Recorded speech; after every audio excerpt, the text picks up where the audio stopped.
Hi everyone, and welcome to Trains Are Awesome. Today we are flying aboard American low-cost carrier Southwest Airlines from Nashville, Tennessee to Tampa in Florida. We're flying aboard a Boeing 737, which is actually the only type of aircraft that Southwest has in their fleet.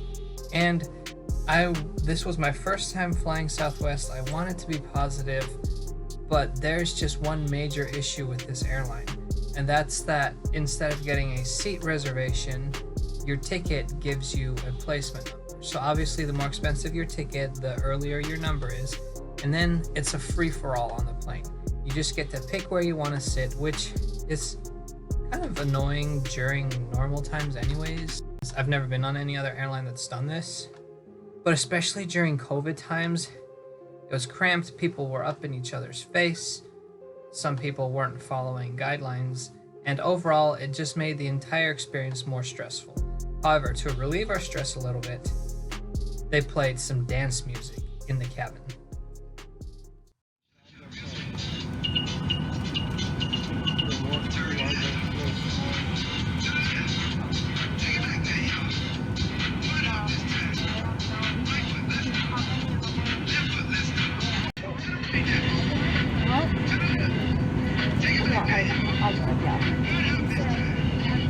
This next part was not Southwest's fault at all, and I actually commend Southwest for how professionally they handled this unfortunate situation.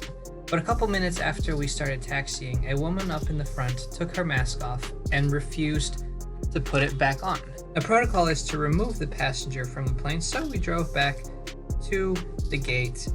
The woman got off the plane and kind of embarrassedly apologized, but that wasn't the major source of the delay. Because we had spent fuel running on the tarmac already, we had to refuel. So the fuel truck had to come back, and here's what made it more complicated. I recorded this video on December 26th, and the day before, on Christmas Day, December 25th, an RV had exploded in downtown Nashville. A result of the attack was that airspace in Nashville was limited, and flights leaving the airport could only depart in 8-minute intervals. So by bringing the lady back, we had given up our slot and had to wait almost an hour and a half to be able to fly again.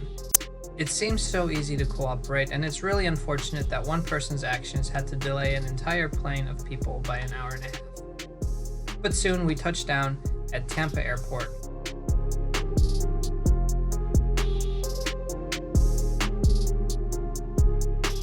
It was a little bit strange to see this model of the Polar Express at the airport, especially since I live in Grand Rapids, Michigan, which is a cold place where the Polar Express takes place. Now, if you've been with us for a while, you'll remember the video series we did on Orlando Airport, and Tampa Airport is built in the same way, with lots of automatic people movers. This is a bird's eye view of the airport. The yellow buildings in the middle are the main terminal. That's where you arrive, drop off your bags, pick up your bags, and then the black buildings to the side are the satellite buildings, and that's where the airplane gates are. And in order to get from the main building to the gates, you have to take these people movers. So this is what the station looks like. It's just built straight into the terminal.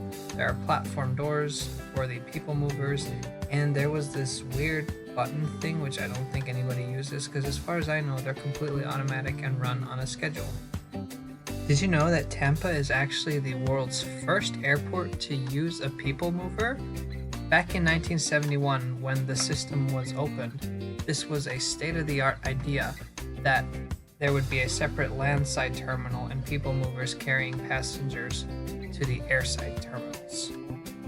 And it's been copied in different airports such as Orlando. Since we landed in Airside C, we're going to take the Airside C people mover to the Landside terminal. This is a Bombardier C-100. There are 8 of these at Tampa Airport, and they run on the 4 Airside lines.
The people movers serve both people coming from their flight into the terminal and people going from the terminal to their flight.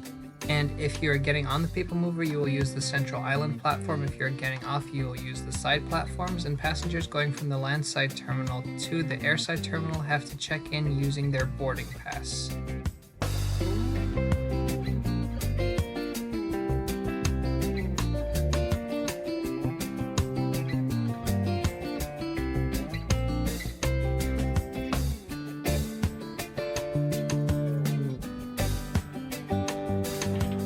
Now it's time to pick up our bags.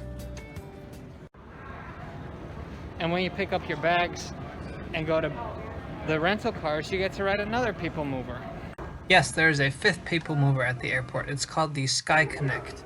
There was a sixth one, which was actually a monorail, but unfortunately this closed in 2020, and I'm sad I didn't get a chance to ride it. The SkyConnect goes to economy parking and the rental cars, and instead of using C-100 vehicles, it uses Mitsubishi Crystal Movers. And they have one of the most futuristic designs of any train I've ever seen. I really like these.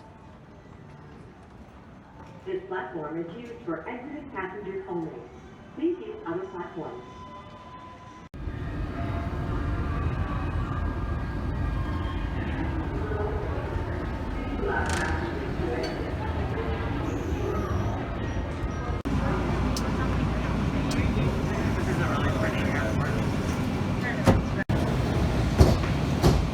We're about to depart. For your safety, please stand clear of the doors and hold handrails firmly at our rental car center system. Smoking is not permitted within the train system.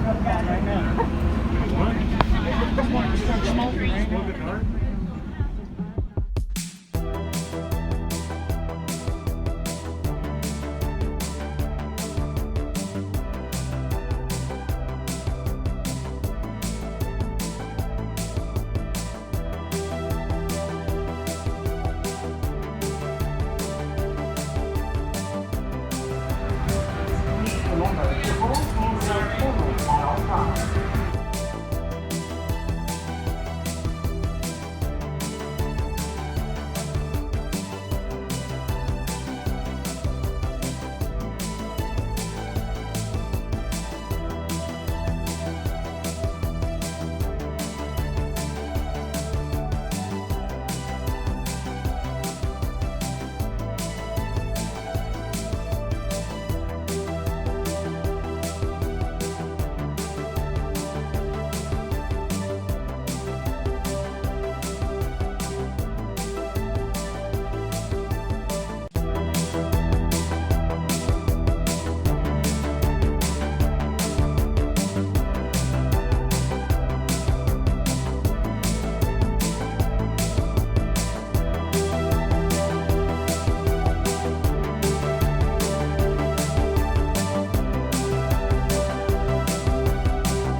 Is the rental car center station.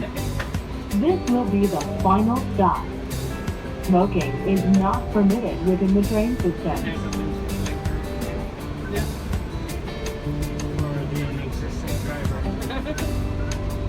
This train is approaching the rental car center station. The doors will be opening. This is the final stop. They can make the boys less.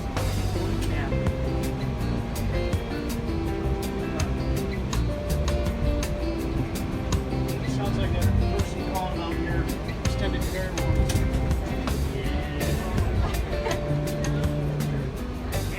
So today we flew with Southwest Airlines and took the APM at Tampa Airport. Now our Southwest experience wasn't very positive because of the crazy seating situation and also because of the Karen that delayed our flight.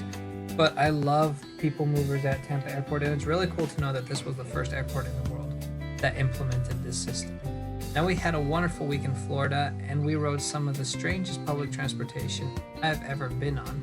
So stay tuned for more videos coming from the Tampa and St. Petersburg area very soon. Remember to subscribe to Trains Are Awesome, and we'll see you next time.